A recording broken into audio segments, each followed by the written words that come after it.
Haleluya, haleluya. Nongeye gushima Imana kubw'uyu mwanya mbonye kugira ngo tuganire nanone ku ijambo ry'Imana. Muri kumwe na Pastor Dr. Gakwaya Emmanuel. Turasangira umurongo uri muri Matayo igice cya 10, umurongo wa 16. Basoma ngo, dore mbatumye muri nk'intama hagati y'amasega, nuko mugire ubwenge nk'inzoka kandi muzabe nk'inuma mutagira amahugu. Amen.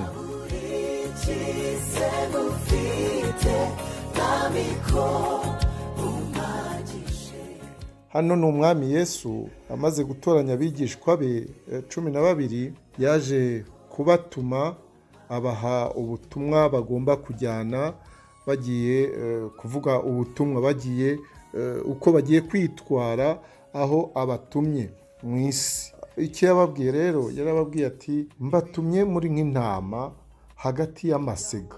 Hagati y'amasiga rero ni ukuvuga ibihe bari barimo byari ibihe bagiye gushobora gutotezwa.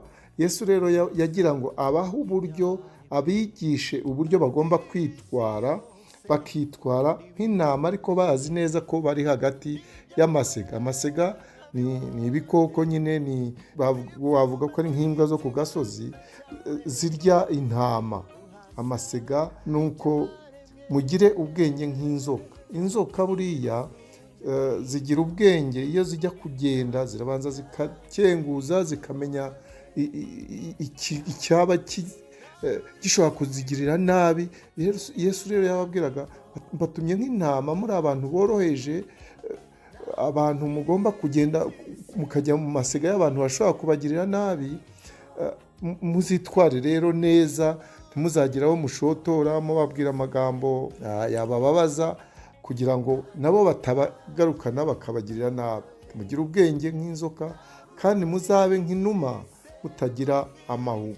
Abo rero ni uburyo rero tuzi inuma ukuntu yitwara, ntabwo ijya inona urebye. Noneho rero Yesu arashaka ko bazitwara neza mu butumwa abahaye aho bagiye, kuko ari ahantu mu isi itazaborohera, kuko ibyo bazaba bababwira bizaba byinshi bibacira urubanza. Yesu rero yahaye abizera natwe imirongo migari ngenderwaho y'imyitwarire mu bantu batamuzi, mu bapagani, kugira ngo ubwacu nk'abizera tutikururira ibibazo mu butumwa tuzaba turimo. Nubwo ibyo bibazo bitazabura, ariko ibyo bibazo ntibigombe kuduturukaho.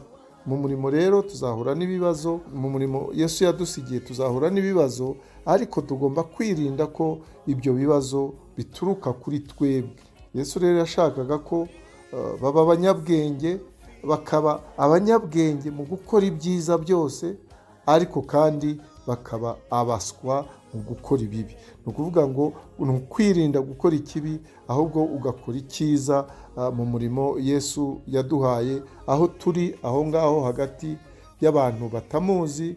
Noneho imyitwarire yacu bigatuma bashaka kumenya umwami dukorera uwo ari we. Yesu rero ubwo yanesheje isi kandi ari ku ngoma itazahanguka, turi kumwe nawe, kuko niwe Emmanuel wacu, niwe Mana igendana natwe, ibana natwe hano ku isi.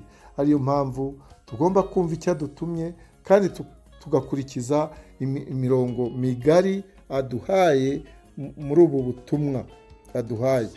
Yesu rero abane natwe kugira ngo tujye twihanganira ibigeragezo mu bihe bitandukanye twacamo ibyo ari byo byose, kugira ngo tumenye yuko nta murimo utagira ingorane, nubwo kandi tukazigira ku bwa Yesu bitaduturutseho.